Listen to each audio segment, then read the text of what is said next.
Welcome to our podcast, Philosophical Frontiers. I'm Amira, and today we're diving into a thought-provoking topic, the limitations of self-help and esotericism, and the concept of freedom as political action.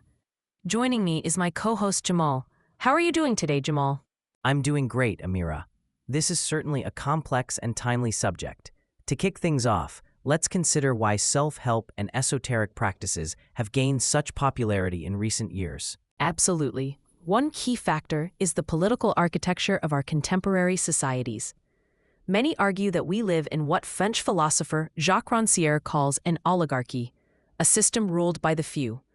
This structure often limits people's ability to engage in meaningful political action. That's an interesting point, Amira. So you're saying that because people feel powerless to affect change on a societal level, they turn inward. Exactly. In an oligarchic system, individuals often feel they can only act as atomized individuals rather than engaged citizens. This leads to a retreat into various forms of esoteric individualism, especially during times of crisis. I see. So when faced with war, economic hardship, or other societal problems, people feel they lack the means to develop collective responses.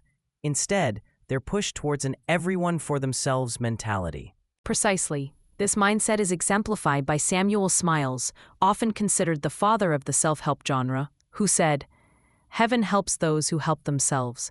It's a sentiment that places the burden of change entirely on the individual. That's fascinating. It reminds me of something philosopher Isaiah Berlin wrote about. He traced this kind of thinking back to ancient Greece, when the destruction of city-states led to philosophies focused on personal salvation rather than civic engagement. Great connection, Jamal. Berlin's work is crucial here.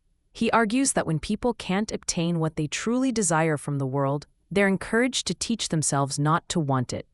It's a form of acquiescence that oligarchies tend to inspire. So in this context, freedom becomes an individual affair rather than a collective one.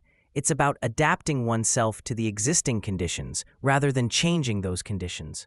Exactly. And this understanding of freedom as a passive, atomized affair is arguably a product of the oligarchic restriction of decision-making to narrow elites. But here's where it gets really interesting. The idea that one can be free in their inner world while remaining unfree in the social realm is deeply flawed. That's a provocative statement, Amira. Can you elaborate on why that's flawed? Certainly. While freedom does involve the development of individual consciousness, it also requires radical decentralization of power and universal equality. In other words, being truly free means being politically active, having the ability to participate in creating and altering the rules and norms that shape our common life.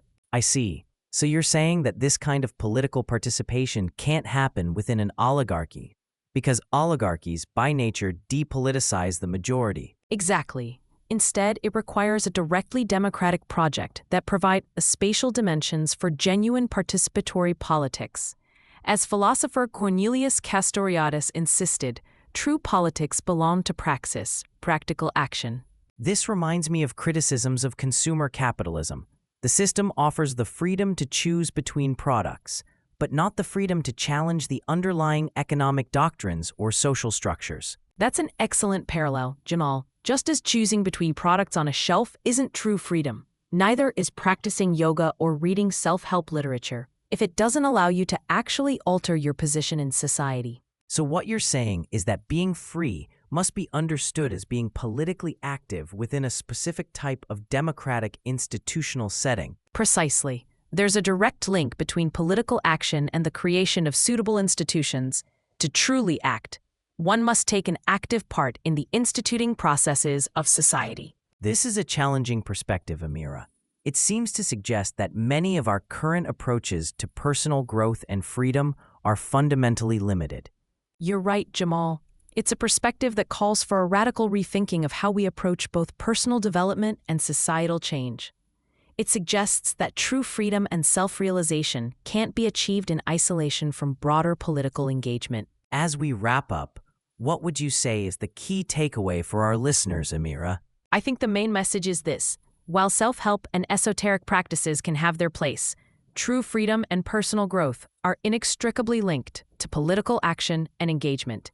We need to look beyond individualistic solutions and work towards creating the kind of democratic institutions that allow for genuine participation and collective decision-making. Thank you, Amira, for this thought-provoking discussion. And thank you to our listeners for joining us on Philosophical Frontiers. Until next time, keep questioning, keep thinking, and most importantly, keep engaging.